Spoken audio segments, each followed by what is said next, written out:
اس channel کے ذریعے پیش کیے جانے والے مختلف دینی پروگراموں سے فائدہ اٹھانے کے لیے ہمارے اس چینل کو آپ خود بھی سبسکرائب کر لیں اور نئی ویڈیوز کے نوٹیفیکیشن کے لیے بیل آئیکن کو پریس کر لیں اور ساتھ ساتھ دوسروں کو شیئر کر کے ثواب جاریہ حاصل کریں۔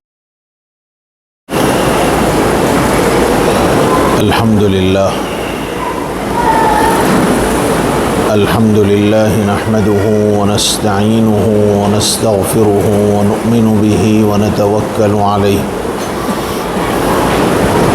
ونعوذ بالله من شرور أنفسنا ومن سيئات أعمالنا من يهد الله فلا مضل له ومن يضلل فلا هادي له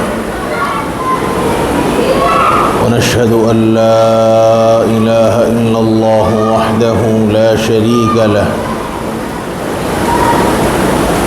ونشهد أن سيدنا ونبينا وحبيبنا وشفيعنا وسندنا وقدوتنا ومولانا محمدا عبده ورسوله صلى الله تبارك وتعالى عليه وعلى آله وأصحابه وذرياته وأهل بيته وبارك وسلم تسليما كثيرا كثيرا أما بعد فقد قال الله سبحانه وتعالى أعوذ بالله من الشيطان الرجيم بسم الله الرحمن الرحيم لن ينال الله لحومها ولا دماؤها ولكن يناله التقوى منكم كذلك سخرها لكم لتكبروا الله على ما هداكم وبشر المحسنين صدق الله العظيم وقد قال رسول الله صلى الله عليه وسلم سمنوا ضحاياكم فإنها على الصراط مطاياكم أو كما قال عليه الصلاة والسلام۔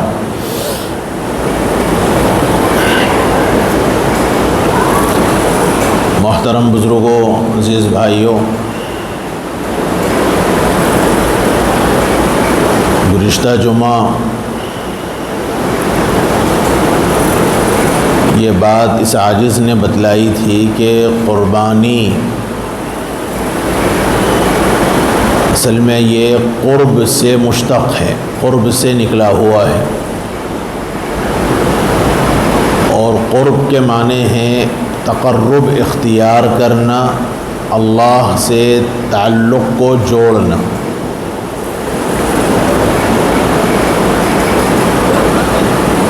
اس لیے قربانی ہر امت میں بطور عبادت کے متعین رکھی گئی ہے۔ اگر پچھلے نبیوں کے حالات اور واقعات پر نظر رکھی جائے تو اندازہ یہ ہوتا ہے کہ سارے ہی نبیوں نے قربانی ادا فرمائی، اور یہ سلسلہ حضرت آدم علی نبینا وعلیہ الصلاۃ والسلام کے زمانے سے شروع ہوا۔ اس لیے قربانی کی اہمیت ہے، قربانی کی فضیلت ہے۔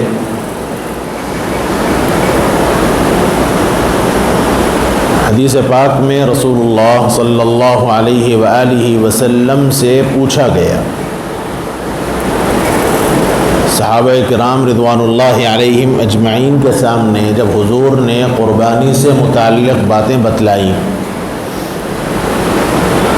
پچھلے انبیاء علیہم الصلاۃ والتسلیم کا طریقہ کار بتلایا، اور اس قربانی کی حقیقت، قربانی کی اہمیت حضور اکرم صلی اللہ علیہ وسلم نے جب صحابہ کرام کے سامنے بیان فرمایا تو حضرات صحابہ کرام رضوان اللہ علیہم اجمعین نے پوچھا ما هذه الاضاحی یا رسول اللہ، کہ حضور یہ قربانیاں کیا چیز ہیں؟ یعنی اس قربانی کا مقصد کیا ہے اور یہ قربانی کا تعارف کیا ہے، یہ قربانی کی حقیقت کیا ہے؟ تو حضور اکرم صلی اللہ علیہ وآلہ وسلم نے فرمایا کہ سنت ابیکم ابراہیم علیہ الصلاۃ والسلام، فرمایا کہ یہ تمہارے والد، تمہارے جد امجد حضرت ابراہیم علی نبینا وعلیہ الصلاۃ والسلام کا طریقہ کار رہا ہے۔ اور حضرت ابراہیم علیہ الصلاۃ والسلام کے دو فرزند ہیں جن سے نسل چلی ہے، ایک حضرت اسحاق علیہ الصلاۃ والسلام اور دوسرے حضرت اسماعیل علیہ الصلاۃ والسلام۔ حضرت اسحاق سے سارے بنی اسرائیل کی نسل چلی ہے۔ حضرت اسحاق کے صاحبزادے ہیں حضرت یعقوب، اور حضرت یعقوب کا دوسرا نام ہے اسرائیل، اور حضرت یعقوب علیہ الصلاۃ والسلام کے کل 12 بیٹے ہیں اور انہی سے ساری نسل چلی ہے، اور بنی اسرائیل یہ کہلائے۔ اور حضرت ابراہیم علیہ الصلاۃ والسلام کے دوسرے صاحبزادے ہیں حضرت اسماعیل علیہ الصلاۃ والسلام، جن کی نسل میں میرے اور آپ کے آقا سرکار دو عالم سیدنا حضرت محمد الرسول اللہ صلی اللہ علیہ وآلہ وسلم تشریف لائے۔ اگر غور کیا جائے تو حضرت اللہ کے نبی صلی اللہ علیہ وسلم نے جب قربانی کا تعارف کرایا، اس کی حقیقت کو بتلایا، تو حضور نے سنت ابیکم ابراہیم علیہ الصلاۃ والسلام کہہ کر دراصل سارے ہی قوموں میں اور سارے ہی نسلوں میں قربانی کی اہمیت کو وضاحت فرمایا کہ یہ حضرت ابراہیم علیہ الصلاۃ والسلام کا طریقہ کار رہا۔ جب حضرت ابراہیم کا طریقہ رہا تو لا محالہ حضرت اسحاق کریں گے، حضرت اسحاق نے کیا تو حضرت یعقوب کریں گے، جب حضرت یعقوب نے کیا تو لا محالہ ان کی ساری نسل جو نبی گزرے ہیں اور ان کی قومیں ہیں وہ سب کی۔ اور حضرت اسماعیل علیہ الصلاۃ والسلام کی نسل میں چونکہ اللہ کے نبی صلی اللہ علیہ وسلم ہیں اور صحابہ نے خود اپنی آنکھوں سے نبی کو قربانی کرتا ہوا دیکھا ہے، اس لیے حضور نے فرمایا کہ سنت ابیکم ابراہیم علیہ الصلاۃ والسلام، کہ یہ تمہارے والد، تمہارے جد امجد ابراہیم علیہ الصلاۃ والسلام کا طریقہ کار رہا ہے۔ تو قربانی کی حقیقت اور قربانی کی اہمیت تو سمجھ میں آ گئی کہ یہ سارے نبیوں کا طریقہ کار رہا ہے، اور نبی لا محالہ کوئی ایسا کام تو نہیں کرے گا جو خلاف شرع ہو، جس میں کوئی ثواب نہ ہو، جو کوئی بیکار ہو۔ نبی کوئی ایسا کام تو نہیں کرتا، کیونکہ نبی کا ہر کام اللہ کا بتلایا ہوا ہے۔ تو جب ہر زمانے میں، ہر قوم میں، ہر نبی نے یہ قربانی کی ہے تو نتیجہ یہ نکلا کہ اللہ کے حکم سے ہر زمانے میں قربانی رہی ہے۔ اس لیے قرآن مجید نے آیت شریفہ کے اندر یہی فرمایا وَلِكُلِّ أُمَّةٍ جَعَلْنَا مَنْسَكًا لِيَذْكُرُوا اسْمَ اللَّهِ عَلَى مَا رَزَقَهُمْ مِنْ بَهِيمَةِ الْأَنْعَامِ۔ ہر زمانے میں، ہر امت میں، ہر قوم کے واسطے ہم نے قربانی کا ایک طریقہ اور قربانی بطور عبادت کے رکھی ہے، منسکن لیذکروا اسم اللہ، اور یہ قربانی کا مقصد بیان فرمایا تاکہ اللہ نے جو مختلف قسم کے چوپائے ان کو عطا کیے ہیں اس پر وہ اللہ کی کبریائی، بڑائی، عظمت بیان کر کے اور اللہ کا نام لے کر اس جانور کو اللہ کے راستے میں ذبح کریں۔ اس لیے فرمایا گیا کہ جب قربانی کا مقصد سامنے آیا، قربانی کا تعارف سامنے آیا، قربانی کی اہمیت اور عظمت سامنے آ گئی، تو اب صحابہ کرام رضوان اللہ علیہم اجمعین نے سوال کیا، قالوا فما لنا فیہا یا رسول اللہ۔ حضور اہمیت تو سمجھ میں آ گئی، عظمت سمجھ میں آ گئی، لیکن ہمیں اس کا کیا فائدہ ہوگا؟ ایک تو عبادت ہے، اور ایک عابد آدمی، ایک بندہ، اس کو کوئی یہ اختیار نہیں ہے کہ وہ کسی چیز کے فائدے پوچھے۔ جیسے اس سے پہلے میں نے کسی موقع پر عرض کیا کہ عبدیت کا تقاضا یہ ہے کہ اپنے آپ کو اپنے مولا کے حکم پہ قربان کرے، چاہے اس کا فائدہ، اس کے فوائد، چاہے اس کا پروفٹ سمجھ میں آئے کہ نہ آئے۔ جب آپ کسی جگہ آپ کا ماتحت ہے اور آپ نے اس کو یہ کہہ دیا کہ تمہیں یہ کام کرنا ہے، اب اس کا فائدہ، اس کا نقصان، اس کے ذمہ دار آپ ہیں۔ ماتحت آدمی کو یہ اختیار نہیں ہے کہ وہ پوچھے کہ صاحب آپ نے مجھے اس کا حکم دیا، اس کا فائدہ کیا ہے؟ عبدیت کا تقاضا یہ ہے کہ حکم دیا گیا ہو تو کر گزرا جائے، حکم دے دیا گیا تو پورا کرنا چاہیے، چاہے اس کے فوائد ہمارے سامنے ہماری عقل کے مطابق ہو کہ نہ ہو۔ لیکن صحابہ یہ جانتے تھے کہ جب اسلام کا کوئی حکم ہے تو اس میں کوئی نہ کوئی حکمت وابستہ ہے، اس میں کوئی نہ کوئی مصلحت پوشیدہ ہے، اور اللہ کا جب حکم ہے تو لا محالہ اس میں اجر و ثواب بھی متعین ہے۔ اس لیے صحابہ نے سوال کیا فما لنا فیہا یا رسول اللہ، حضور عظمت کے تحت، حکمت کے تحت، عبادت کے تحت، حکم کے تحت ہم تو یہ کام کر گزریں گے، لیکن ذرا آپ یہ بھی بتلا دیں کہ اس کا فائدہ ہمیں کیا ملنے والا ہے۔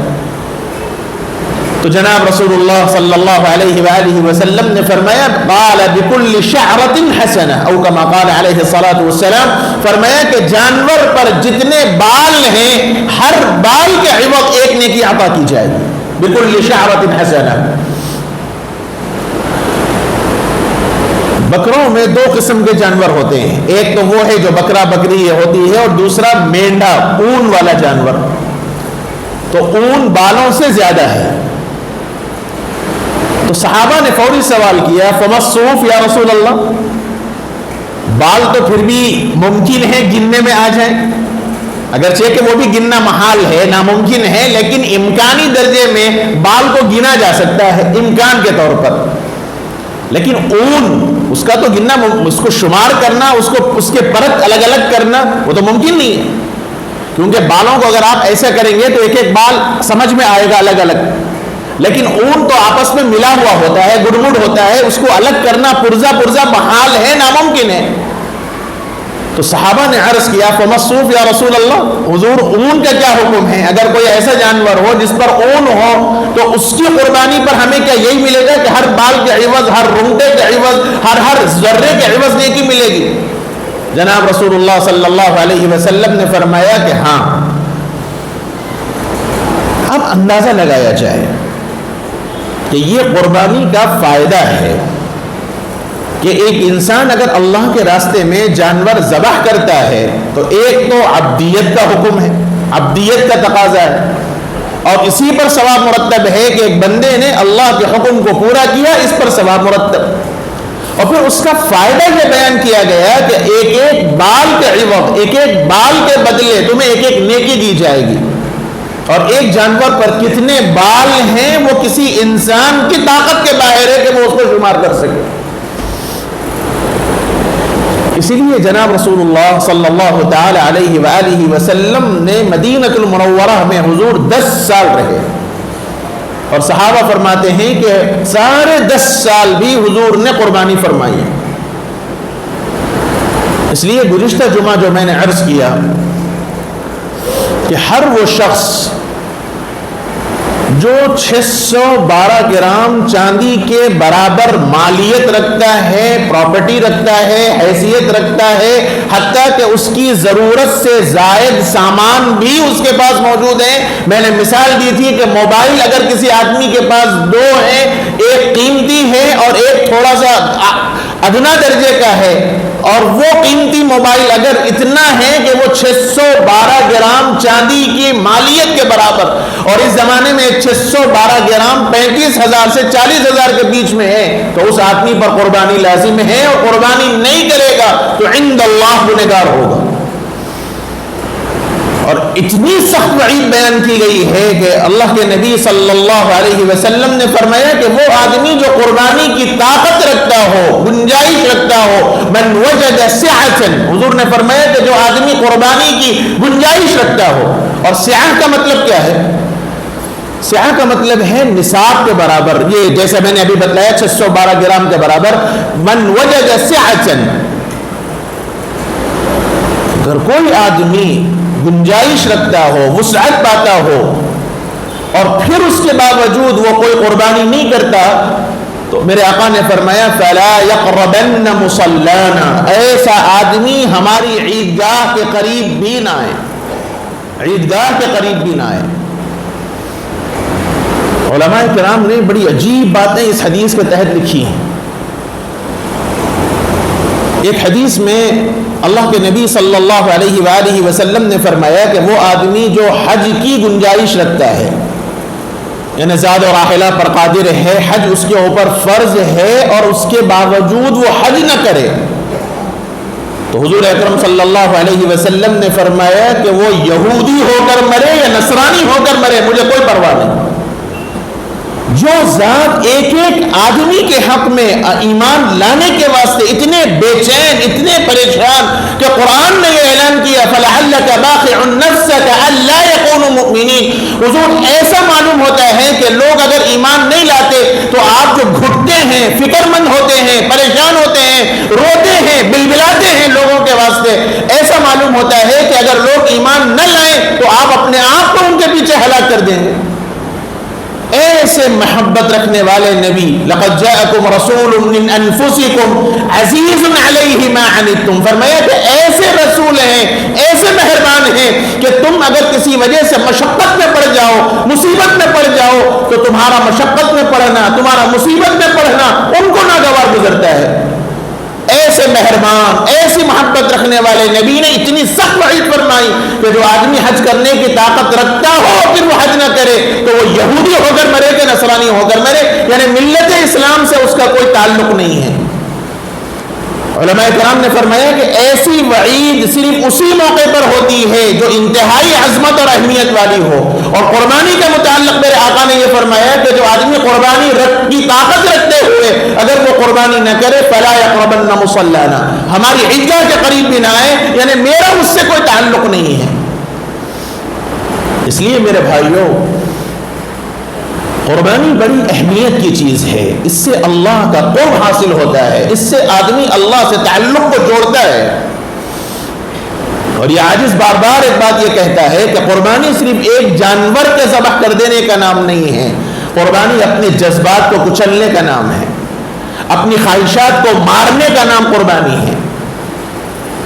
لن ينال الله لحومها ولا دماؤها ولكن يناله التقوى منكم، قرآن نے صاف کہہ دیا کہ دیکھو اگر تم یہ تصور کرتے ہو کہ یہ قربانی کر کے تم نے کوئی احسان کر دیا تو اللہ کو تمہاری قربانی کی ضرورت نہیں، نہ اللہ کو تمہاری قربانی کا گوشت پہنچتا ہے، نہ اللہ کو تمہاری قربانی کا خون پہنچتا ہے، ہاں تمہارے دل کی کیفیت اور دل کا تقوی اللہ کے پاس پہنچتا ہے۔ ولكن يناله التقوى منكم، کتنی عظمت کے ساتھ تم نے قربانی کی ہے، کتنی محبت کے ساتھ تم نے قربانی کی ہے، یہ اللہ رب العزت ضرور دیکھتے ہیں۔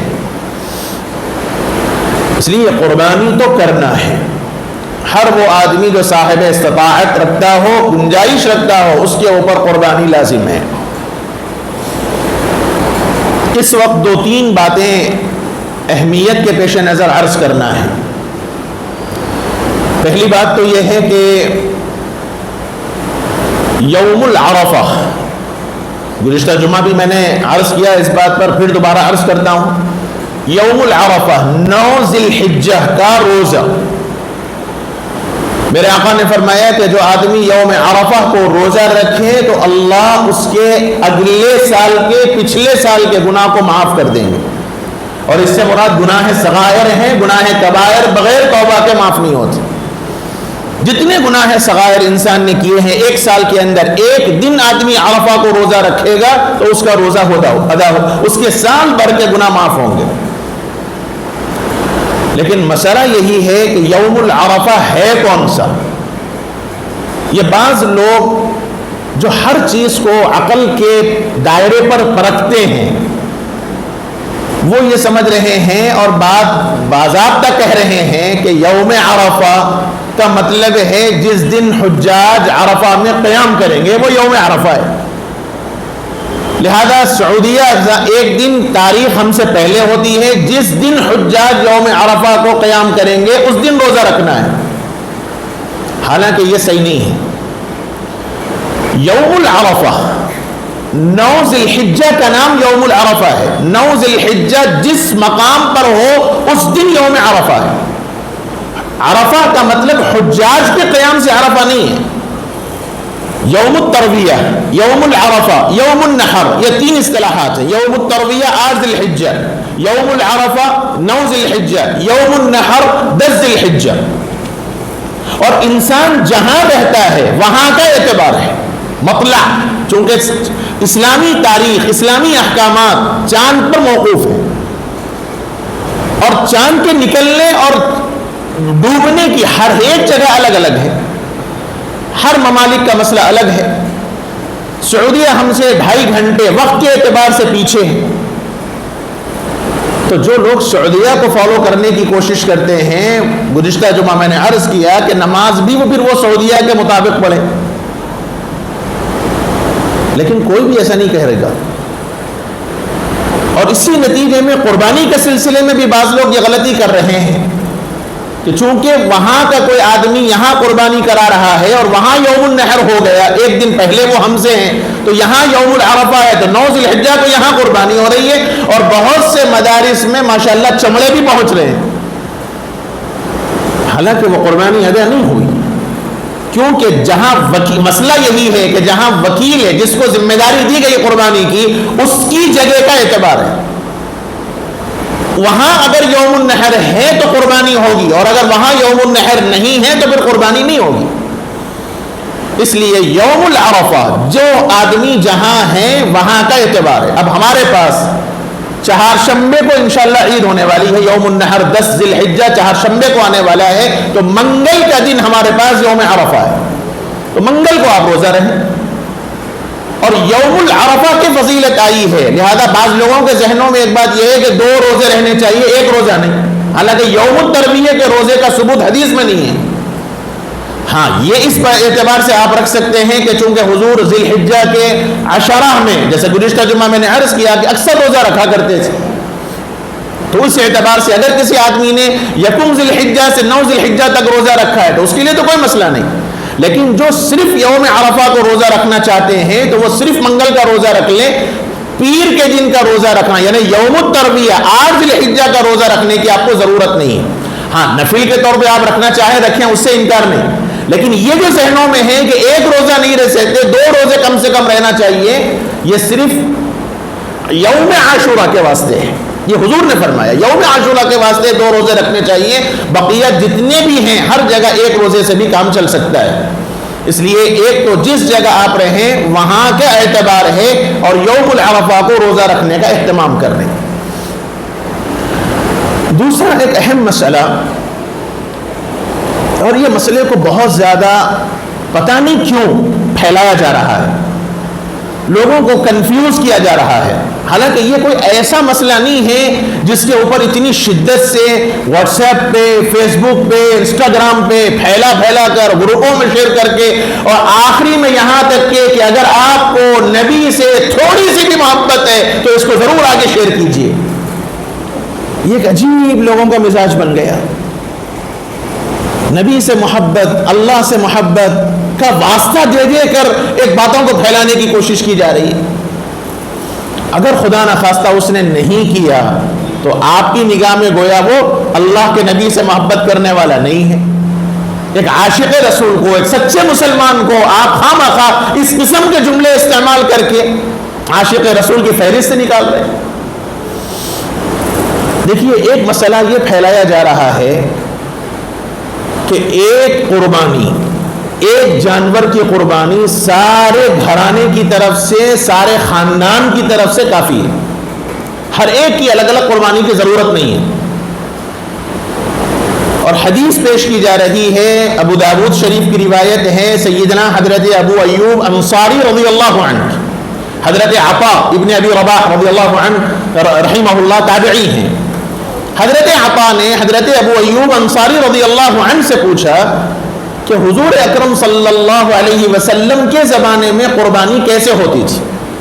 الفاظ اچھی طرح سنیں آپ۔ ابو داود شریف کی روایت ہے، حضرت ابو ایوب انصاری رضی اللہ عنہ سے حضرت عطا نے پوچھا کہ حضور اکرم صلی اللہ علیہ وسلم کے زمانے میں قربانی کیسے ہوتی تھی؟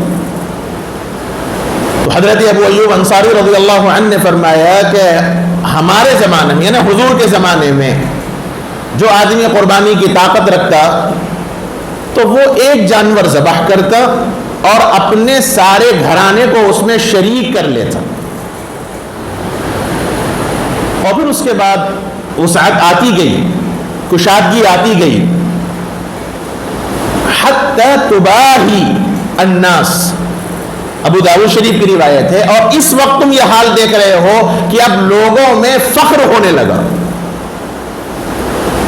یہ روایت کو پیش کر کے بعض حضرات یہ سمجھتے ہیں کہ ایک قربانی، ایک جانور سارے گھرانے کی طرف سے کافی ہے، اس لیے کیا ضرورت ہے صاحب 4 جانور ذبح کرنے کی، 5 کرنے کی، حصے لینے کی، ایک حصہ لو کافی ہے، پورے گھرانے کو کافی ہے۔ حضور کے زمانے میں ایسی قربانی ہوتی تھی۔ اب حضور بڑکے ہیں کہ آپ بڑکے ہیں، اس قسم کی باتیں پھیلا کر لوگوں کے ذہن کو کنفیوز کرنا چاہتے ہیں۔ یہ ایک روایت ہے، اس کے مقابلے میں اگر روایتوں کا انبار آپ کے سامنے آئے تو اندازہ ہوگا کہ اللہ کے نبی صلی اللہ علیہ وسلم کے زمانے میں 1 سے زائد قربانیاں ہوتی تھی۔ ابن ماجہ کی روایت ہے، اللہ کے نبی صلی اللہ علیہ وسلم نے اپنی ازواج مطہرات کی طرف سے 1 گائے ذبح فرمایا، اور پھر حضور کے متعلق بخاری شریف کی روایت ہے کہ اللہ کے نبی صلی اللہ علیہ وسلم نے وحا کبشین املحین اقرنین، حضور اکرم صلی اللہ علیہ وسلم 2 مینڈے ذبح فرمایا کرتے تھے، 2 سینگ والے ہوتے تھے، خصی شدہ ہوتے تھے، چتکبرے ہوتے تھے، اور ایک حضور اپنے لیے اور ایک اپنی امت کے ان افراد کے لیے جو قربانی کرنے کی طاقت نہ رکھتے ہوں۔ یہ بخاری کی روایت ہے، حضور اپنی قربانی کر رہے ہیں۔ اور ازواج مطہرات کے متعلق مسلم ابن ماجہ کی روایت، بلکہ مسلم کی روایت ہے، اللہ کے نبی صلی اللہ علیہ وسلم نے ازواج مطہرات کے واسطے 1 گائے ذبح فرمایا۔ حضرت فاطمہ الزہرا رضی اللہ عنہا کو حضور نے فرمایا، یہ بھی ابن ماجہ کے اندر روایت موجود ہے کہ جہاں تمہاری قربانی ہو رہی ہو فرمایا احضری، اس جگہ تم جاؤ۔ اور حضرت علی کے متعلق روایت یہ ہے کہ حضرت علی 2 مینڈے ذبح فرمایا کرتے، ایک اپنے لیے اور ایک حضور کی طرف سے۔ اور جب حضرت علی سے پوچھا جاتا ہے کہ آپ حضور کی طرف سے کیوں فرماتے ہیں، تو فرمایا کہ حضور نے مجھے وصیت کی ہے، اس لیے میں حضور کی طرف سے ہر سال قربانی کرتا ہوں۔ اللہ کے حضرت علی رضی اللہ عنہ اپنا جانور ذبح کر رہے ہیں، اور حضرت فاطمہ کو حضور نے فرمایا کہ جہاں تمہارا جانور ذبح ہو تم بھی موجود ہو۔ حضرت علی جب شوہر ہیں اور ایک قربانی ہو رہی ہے تو حضرت فاطمہ کی طرف سے کافی ہے، حضور نے کیوں حکم فرمایا؟ یہی حضرت ایوب انصاری رضی اللہ عنہ، انہی کے متعلق ابن حبان کے اندر روایت موجود ہے، اپنی بیٹیوں کو فرمایا کہ تمہاری قربانیوں کے وقت تم وہاں موجود رہو۔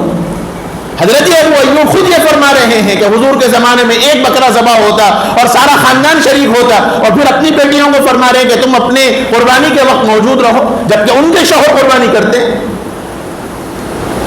اس لیے یہ سمجھنا چاہیے کہ مطلب کیا ہے روایت کا، حضور کے زمانے کو بھی ہمیں تھوڑا سامنے رکھنا چاہیے اور بعد کے حالات کو بھی ہمیں سامنے رکھنا چاہیے۔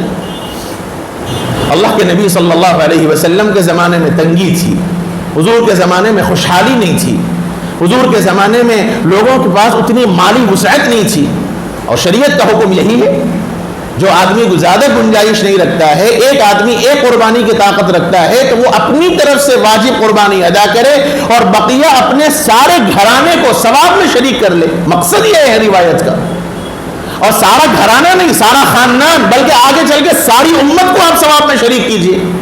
ثواب میں شریک کرنا الگ چیز ہے اور واجب قربانی ادا کرنا الگ چیز ہے۔ حضور نے کہا من وجد سعۃ، من وجد سعۃ، جو آدمی قربانی کی گنجائش رکھتا ہے۔ ایک گھر میں مثلا والد ہیں، ان کے 5 بیٹے ہیں مثال کے طور پر، اور 5 بیٹے ماشاءاللہ کماتے ہیں، 5 بیٹوں کا الگ الگ پورشن ہے، ہر بیٹا اپنا اعتبار سے کماتا ہے، اپنی بیوی بچوں میں مگن ہے، ہر چیز اس کی الگ ہے، صرف قربانی کے ایک موقع پر باوا کی قربانی 5 کی طرف سے کافی۔ یہ کیا تماشا بن گئے؟ من وجد سعۃ کے اندر کیا پہلا بیٹا دوسرا بیٹا داخل نہیں؟ باوا کا خرچہ الگ ہے، ہر بیٹے کا خرچہ الگ ہے، ہر بیٹے کا فیملی پورشن الگ ہے، اور قربانی کے موقع پہ صرف ابا جان کی یہ قربانی سارے بیٹوں کی طرف سے کافی ہو جائے گی۔ یہ غلط فہمی ہے۔ من وجد سعۃ کا مطلب ہر بیٹا ہے، ہر گھر کا ہر فرد جو گنجائش رکھتا ہے، حتیٰ کہ عورتیں بھی اگر اپنی مالی اعتبار سے گنجائش رکھتی ہیں تو عورت کے اوپر بھی قربانی لازم ہے۔ ثواب میں شریک کرنا الگ چیز ہے اور واجب قربانی ادا کرنا الگ چیز ہے. واجب قربانی ادا نہ کرنے پر وعید بیان کی گئی ہے. اس لیے میرے بھائیوں اس مسئلے کو اتنا ایشو بنانے کی کوئی خاص ضرورت نہیں ہے. اور اگر بالفرض والمحال مان بھی لیا جائے کہ ایک قربانی سے سارے گھرانے کی طرف سے قربانی ہو سکتی ہے، مان لیا جائے، تو حدیث میں حضرت ابو ایوب انصاری رضی اللہ عنہ نے یہ تو نہیں فرمایا نا کہ بقیہ مت کرو. صحابہ نے منع بھی نہیں کیا نا مت کرو. ہمارے پاس اللہ کا کیا کچھ نہیں ہے دیا ہوا. صحت ہے، مال ہے، اولاد ہے، خوشحالی ہے، ہر قسم کی راحت ہے، ہر قسم کی سہولت اللہ پاک نے مجھے عطا کی ہے. اگر میرے اپنے لوگ ہاسپٹلوں میں آئی سی یو میں پڑے ہوئے ہیں، سانس لینے کو تڑپ رہے ہیں، الحمدللہ اللہ کا بہت بڑا کرم ہے، مولا تیرا شکر ہے تو نے مجھے اتنا خوشحال رکھا. لوگ ایسے ہیں جن کے گھرانے میں کھانے کو دانے نہیں ہیں، الحمدللہ اللہ تو نے مجھے اس قابل بنایا کہ میں کھاتا بھی ہوں، اوروں کو بھی کھلاتا ہوں. تو کیا ایسا آدمی جسے اللہ نے اتنا سب کچھ دیا ہے اتنا حق نہیں بنتا کہ وہ اللہ کے راستے میں قربانی کر کے کسی کو کھلا دے؟ لیکن خواہ مخواہ اس موضوع پر بات کر کے لوگ جو کرتے ہیں قربانی ان کو بھی روکا جا رہا ہے.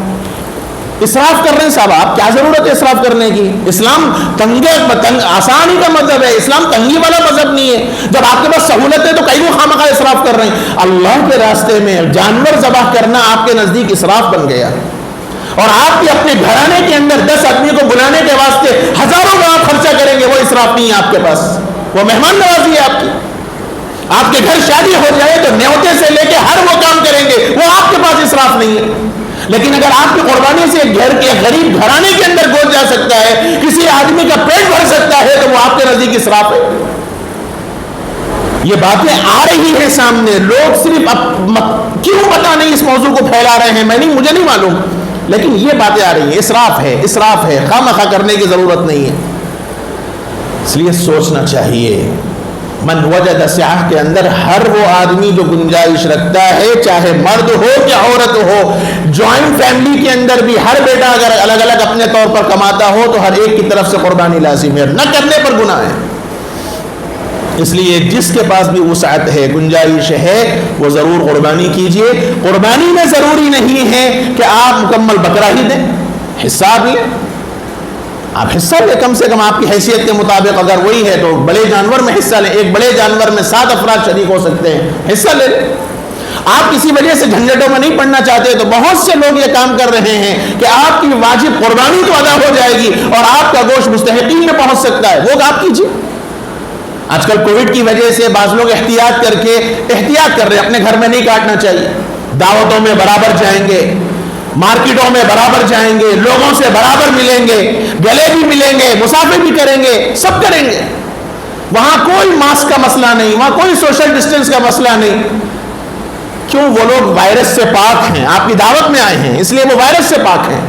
اور مسجد میں آئیں گے ماسک لگا کے آ رہے ہیں ماشاءاللہ. سوشل ڈسٹینس کی ضرورت ہے مسجدوں کے اندر. ہو سکتا ہے کہ صاحب عبادت کی انجام دہی کے اندر آپ کو خطرہ ہے گندگی کا. سوچنا چاہیے کہ ہم کس درجے پر پہنچ گئے، ہمارے اندر کتنا خوف بیٹھ گیا، ہمارے اندر کیا ایمانی غیرت ختم ہو گئی. اس لیے اس کا تھوڑا خیال رکھیے. گنجائش ہو تو ضرور قربانی کیجیے.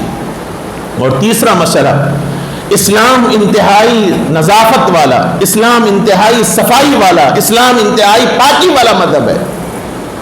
الطہور شطر الایمان کہا گیا، پاکی ایمان کا آدھا حصہ حضور نے فرمایا. اس لیے میرے بھائیوں، آپ قربانی کر کے اللہ کی عبادت کو انجام دے رہے ہیں. آپ قربانی کر کے سارے محلے والوں کو تکلیف مت دیجیے.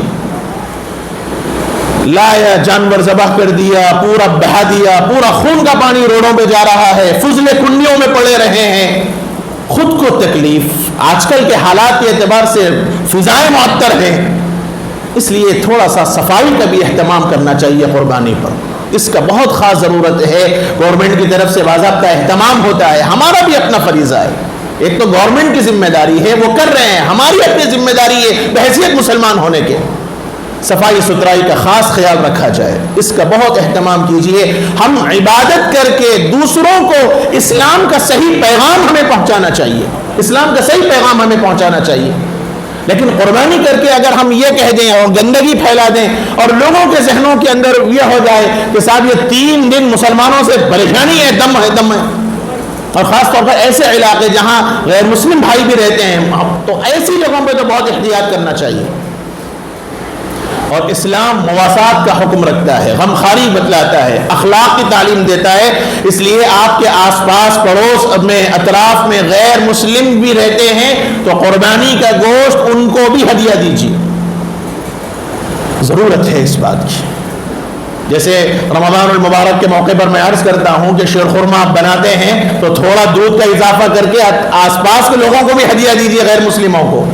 اور ایسے قربانی کے موقع پر بھی قربانی کا گوشت غیر مسلم کو بھی دے سکتے ہیں آپ، اور دیجیے، اس وقت کی ضرورت ہے تاکہ ان کو پتہ چلے کہ یہ ہماری عید ہے اور ہمیں اسلام نے اس کا حکم دیا ہے۔ اگرچہ کہ آپ عقیدے کے اعتبار سے ہم سے الگ ہیں، لیکن آپ ہمارے بھائی ہیں، ہماری عید میں، ہمارے تہوار میں، ہماری خوشی میں آپ بھی شریک ہیں، اس لیے ہم بھی یہ گوشت کھا رہے ہیں، آپ بھی یہ گوشت کھائیے اور ان کے عقیدے کا بھی خیال رکھیے۔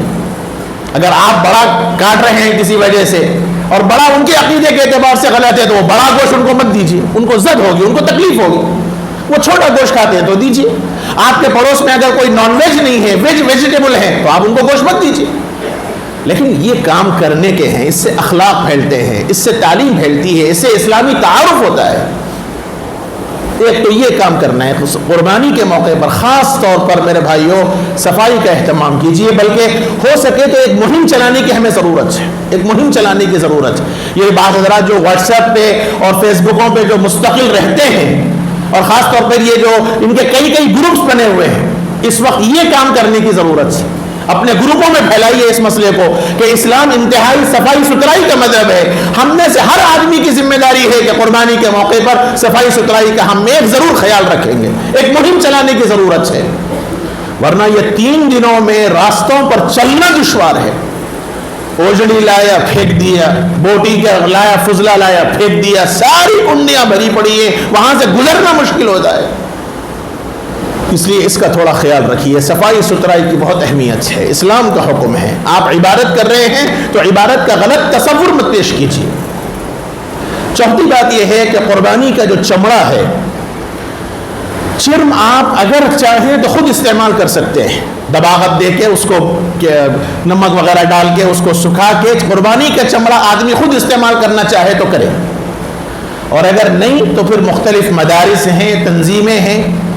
دیکھیے یہ اس وقت تنظیموں اور مدارس جو رفاہی کام کرتے ہیں، دینی کام کرتے ہیں، ان کے واسطے یہ ایک بہت بڑا آمدنی کا ذریعہ تھا، لیکن اب وہ سازش ہے یا کیا ہے، قطع نظر اس کے قربانی کے چمڑوں کی ویلو گرا دی گئی۔ جو چمڑے 150 200 تک بکرے کے جاتے تھے، آج 5 سے 10 روپے میں وہ چمڑا جاتا ہے، بلکہ اس کو بھی لینے کو تیار نہیں ہے۔ مدارس کا بہت بڑا نقصان ہو رہا ہے اس سے، اس لیے یہ عاجز ایک گزارش کرتا ہے آپ لوگوں سے، مدارس ہمارے بچوں کے، ہمارے ایمان کے تحفظ کا ذریعہ ہیں، ان کی حفاظت ہماری ذمہ داری ہے۔ اس لیے جو قربانی کر رہے ہیں، پہلے تو مدارس کے کارکنان آپ کے گھروں پہ آ کے وصول کرتے تھے، لیکن اس پہ اچھے خاصے خرچے ہوتے تھے۔ اب آمدنی کم، خرچے زیادہ ہو گئے، اس لیے مدارس والے اس کی وجہ سے رک گئے۔ اب ہم میں کہ ہر آدمی کی ذمہ داری ہے، اپنی ذمہ داری سمجھ کر جہاں بھی سینٹر لگا ہوا ہے وہاں تک اپنے چرم پہنچائیے، خود لا کے پہنچائیے، بلکہ یہ بھی آپ کی عبادت کا حصہ ہے سمجھیے۔ جیسے آپ اپنے سمداوے میں جا کر اپنے بیٹوں کے بیٹیوں کے سمداوے میں ران اور ہاتھ جیسا پہنچانے کی فکر کرتے ہیں، ایسے ہی یہ دینی ذمہ داری سمجھ کر یہ چمڑوں کو پہنچائیے۔ لیا کنڈی میں ڈال دیا، لیا اٹھا کے پھینک دیا، قصاب کو اجرت پہ دے دیا، لے جا رہے بھائی، گھر صاف کرنا ہے ہٹا رہے بھائی، یہ کام مت کیجیے، اللہ کے واسطے مت کیجیے، اپنی ذمہ داری سمجھیے۔ جیسے وہ رشتہ داروں کو گوشت پہنچانا آپ کی ذمہ داری، ایسے ہی مدارس اسلامیہ کا جو سینٹر ہے اس سینٹر تک آپ یہ چرم پہنچائیے۔ آپ کا جتنا خرچ ہوگا آمد و رفت کا، پیٹرول کا، اس پہ ثواب ملے گا، پیدل جائیں گے تو ایک ایک قدم پہ ثواب ملے گا انشاءاللہ۔ اس لیے ایک کام تو یہ کیجیے۔ دوسرا، کم سے کم اپنی حیثیت کے مطابق ساتھ ہی ساتھ 100 روپے کم سے کم ضرور دیجیے تاکہ مدارس کا نقصان نہ ہو۔ یہ کام کرنے کا ہے اس وقت کے حالات کے اعتبار سے۔ رمضان المبارک کے حالات میں لوگوں کے مدارس کا بہت بڑا نقصان ہوا ہے، لوگوں کے حالات کی وجہ سے زکاتیں نہیں نکل پائیں، تو کم سے کم اتنا ضرور کیجیے۔ آپ قربانی کے واسطے ماشاءاللہ اچھے سے اچھا جانور آپ خرید رہے ہیں، تو ایک چمڑے کے ساتھ 100 روپے اگر آپ دے دیں مدارس کو، تو یہ کوئی نقصان کی بات نہیں ہے بلکہ فائدہ ہی ہے۔ اس لیے میرے بھائیوں یہ کام ضرور کیجئے۔ جس جگہ جس مدرسے سے بھی آپ کو مناسبت ہو، جس تنظیم سے بھی آپ کو مناسبت ہو، آپ خود پہنچ کر چمڑا ان کو عطا کیجئے اور اس کے ساتھ 100 روپے آپ دے کے رسید حاصل کر لیجئے۔ انشاءاللہ یہ کام ہے، کرنے کا کام ہے۔ پانچویں اور آخری بات، 9 ذی الحجہ کی فجر سے تکبیر تشریق پڑھی جائے گی، تکبیر پڑھی جائے گی ہر نماز کے بعد۔ اللہ کے نبی صلی اللہ علیہ وسلم نے فرمایا کبروا عقیب صلاة المفروضہ من فجر یوم عرفہ الى عصر آخر ایام التشریق، او کما قال۔ یوم العرفہ یعنی 9 ذی الحجہ کی فجر سے 13 ذی الحجہ کی عصر تک ہر نماز کے بعد تکبیر پڑھی جائے گی، انفرادی طور پر، اجتماعی طور پر، مرد عورت سب۔ آپ مسجد میں جماعت سے نماز پڑھ رہے ہوں تو نماز کے بعد جہرن بلند آواز سے پڑھا جائے گا۔ انفرادی طور پر اگر آپ کی جماعت چھوٹ گئی، آپ اکیلے نماز پڑھ رہے ہیں تو ہر نماز کے بعد آپ پڑھیں گے۔ عورتیں اپنے گھر میں نماز پڑھ رہی ہیں تو عورتیں پڑھیں گے۔ بہرحال یہ 4 دنوں کے اندر ہر نماز کے بعد جہرن تکبیر پڑھنا ہے۔ تکبیر 1 مرتبہ پڑھنا مسنون ہے، 3 مرتبے کا رواج ہے ہمارے پاس، ورنہ مسنون 1 مرتبہ ہے۔ ہر نماز کے بعد اللہ اکبر لا الہ الا اللہ اللہ اکبر وللہ الحمد، اتنا کافی ہے۔ اور ہر نماز کے بعد 1 مرتبہ پڑھنا مسنون ہے ان 4 ایام میں، اس کا اہتمام کیجیے۔ اگر کسی وجہ سے امام بھول جائے تو ایسا نہیں کہ امام صاحب کے انتظار میں رہے، امام صاحب نہیں پڑھے نا میں بھی نہیں پڑھا، ایسا نہیں۔ مقتدیوں کا کام ہے کسی وجہ سے امام بھول جائے تو مقتدی یاد دلائے، سب کی ذمہ داری ہے۔ یہ سب کام کچھ کرنے کے ہیں۔ اور ایک اور بات جس کی طرف بہت اہمیت کے ساتھ اشارہ کرنے کی ضرورت ہے میرے بھائیوں، قربانی عبادت ہے، عبادت کو عبادت کے طریقے پر کیجیے۔ عبادت میں ریاکاری، عبادت میں دکھلاوا یہ نہیں ہونا چاہیے، کیونکہ جس عبادت میں ریا آئی وہ عبادت کالعدم ہے، بیکار ہے، منہ پر مار دی جائے گی۔ اس لیے اچھے سے اچھا جانور آپ ضرور لیجئے، لیکن اچھے سے اچھے جانور میں ریاکاری اور دکھاوا مقصود نہ ہو، اور جانور ایسا لیجئے جس میں آپ بھی کھائیں، کسی کو دیں تو وہ بھی کھائے۔ آج کل بعض لوگوں کا مزاج بن گیا لال ربن بن کے بڑے سے بڑا دنگل پر کھڑا ہوا اور لے رہے ہیں،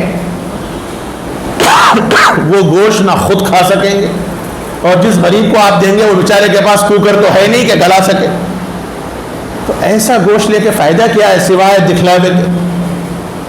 دیکھ رہا ہوں جگہ جگہ لال ربن ہری ربن بن بن کے کھڑے ہوئے ہیں جانور، اور لوگ ٹھہر ٹھہر کے پوچھ رہے ہیں۔ جن ممالک میں یہ شوف اور دکھاوا ہوتا ہے وہاں ہونے دیجیے، اور یہ پڑوسی ملک سے آیا ہے ہمارے پاس بھی، ورنہ ہمارے بچپن میں ایسا نہیں ہوتا تھا۔ ہم نے اپنے بڑوں سے جو سیکھا، اور شاید آپ بھی میری بات کی گواہی دیں گے، اچھے سے اچھا کون چیز لی جاتی تھی تاکہ ہم بھی کھائیں، اوروں کو بھی کھلائیں، خوشی سے کھا سکیں۔ لیکن آج کل دکھاوا مقصود ہے، اس لیے اس کا تھوڑا خیال رکھیے۔ اچھے سے اچھی چیز آپ لیجئے، بھلے تھوڑے پیسے خرچ ہوں، لیکن مقصد کیا ہے اس کو ہمیں سامنے رکھ کر کام کرنا چاہیے۔ یہ کچھ ضروری اور اہم باتیں تھیں جو اس وقت ذہن میں آئیں، آپ کے سامنے عرض کی گئی۔ مزید کوئی اور باتیں بھی ہوں تو سنتوں کے بعد یہ عاجز بیٹھتا ہے، آپ پوچھ سکتے ہیں، یا میرے فون پر واٹس ایپ کے ذریعے بھی بات کر سکتے ہیں۔ اللہ تعالیٰ اپنے کرم سے جو باتیں کہی گئی ہیں ہم سب کو اس پہ عمل کی توفیق نصیب فرمائے۔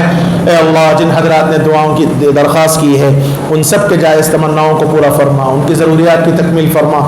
اے اللہ، جو بیمار ہیں ان سب کو شفائے کاملہ عاجلہ دائمہ مستمرہ نصیب فرما، جو مرحوم ہیں ان کی مغفرت فرما، ان کے درجات کو بلند فرما۔ اے اللہ، جن جن حضرات کے دل میں جو جو تمنائیں ہیں مولا، آپ ان ساری تمناؤں سے واقف ہیں، جانتے ہیں۔ اے اللہ اپنے کرم سے ان سب کی تمناؤں کو پورا فرما، ہر قسم کی ضرورتوں کی تکمیل فرما۔ اے اللہ جو خیر کی دعائیں میرے آقا نے مانگی ہیں اس میں ہمارا حصہ نصیب فرما، جن شرور سے ہمارے آقا نے پناہ مانگی ہے اے اللہ ان شرور سے ہماری اور ساری امت اسلام کی حفاظت فرما، ہماری دعاؤں کو اپنے فضل و کرم سے قبول فرما۔ وصلی اللہ تبارک و تعالی علی خیر خلقہ سیدنا و نبینا مولانا محمد وعلی آلہ وصحبہ اجمعین والحمد